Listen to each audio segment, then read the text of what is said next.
A great idea can get you ahead of the game, but a visionary concept can be a game changer. I'm Albie Benitez, and this is Game Changer.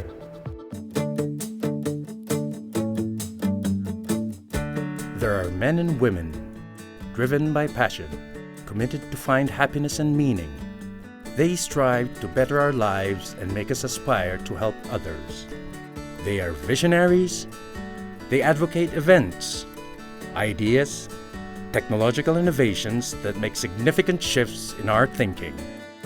To make a better future for us, they pursue game-changing invention. Journey with us as we tell stories of these visionaries and their game changers.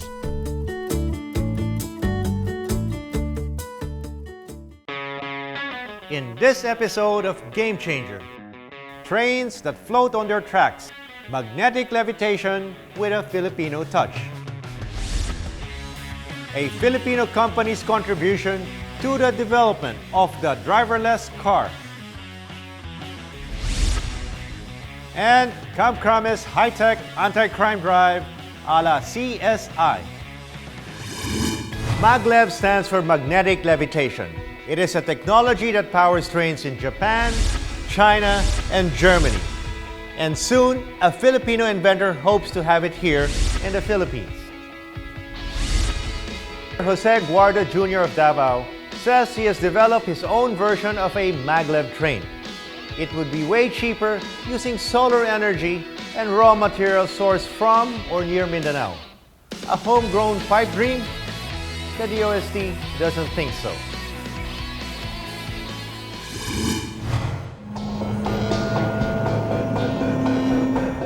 Lines here, there, and everywhere. This is the daily struggle of MRT and LRT commuters. Imagine squeezing yourself in these jam-packed coaches designed for 350,000 passengers, but are now servicing more than 500,000 commuters. With this everyday scenario, tempers can easily flare up.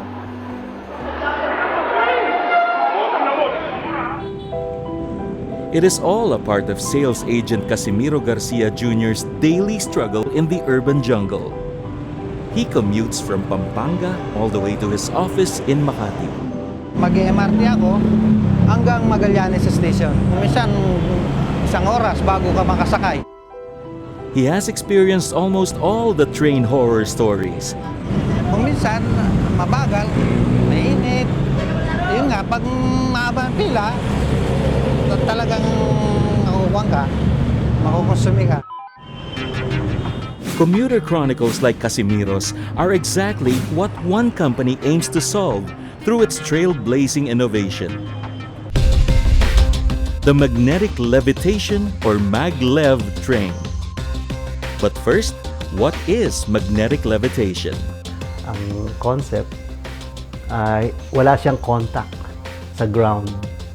Kaya naka-float siya and pag ganon, less ang resistance mo. Ayan, yung propulsion niya ay ganun din. Nag-a-attract yung North and South Pole. So, tuloy-tuloy yun. This technology is currently used in trains abroad.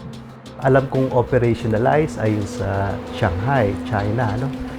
Sa Japan, ngayon ay may ginagawa silang linya from Tokyo to Nagoya.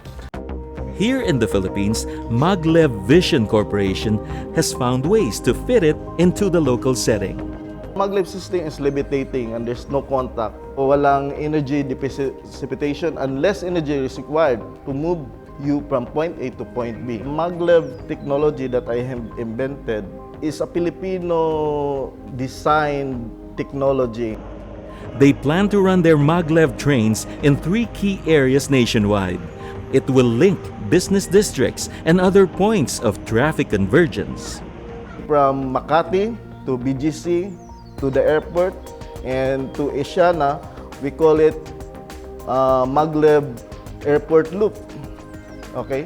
And then in every station, we can put parking stations. Nandoon na rin yung mga FUVs yung mga public utility van or jeepneys. Unlike conventional trains, the Maglev train relies not only on electricity but on magnetic levitation using natural, permanent magnets. Paano siya tatakbo? It's by propulsion with an internal hub within the wheel. May electric hub na nakapasok sa wheel that would start the propulsion of the train. And then pagka nag-forward na siya, using the weight or the live weight, the live mass of the people inside the coach, magli-lift na yung wheel, magdi-disengage siya, and then naka-float na yung train sa rail, and that's going to let it glide na. This green technology also uses solar power and an electric hub, and it has zero pollution. Another game-changing aspect in this innovation is in maintenance and repair, the biggest challenges in our current railway system. For Maglev, it would be done through drone technology with the MO.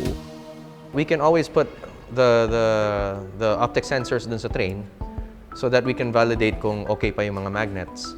And then, if the train senses that one of the magnets is losing its capacity, send the drone out and then stop at that particular magnet and repair it 1 second.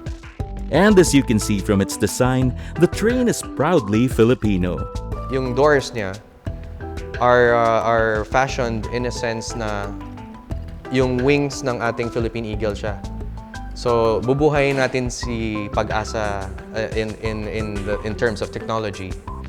A huge chunk of the raw materials for the magnets will be sourced locally. This and the demand for manpower will pave the way for the emergence of new industries. Pwede tayo ang magawa ng sarili nating magnet dito sa Pilipinas. The component ng magnet is neodymium, iron, and boron. So the 60% is iron, which is na meron tayo sa Mindanao. Not only Mindanao, maybe in Zambales. We have in Palawan, meron din tayo. The company is eyeing zero government subsidy. Mabubuhay siya kasi tayo ang nagmamanufacture. Controlled natin. Maliit lang yung maintenance cost natin kasi yung magnet naman, it takes 10 years. Pero 1% lang mawala ng energy. So, it's just a matter of seconds kung i-energize mo. For urban planner Karima Palafox, high-capacity transport systems like trains should be given priority. But though the Maglev train is a great solution to consider, it must not be viewed as a cure-all. Let's make sure the overall system works.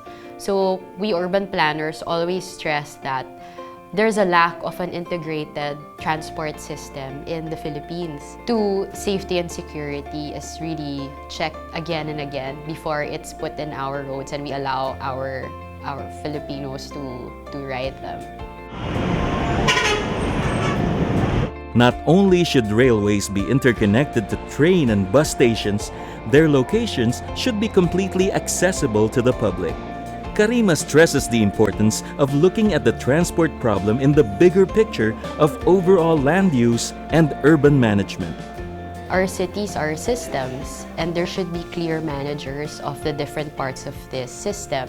Let's make sure these train stations are directly related to places where people live, places where people work.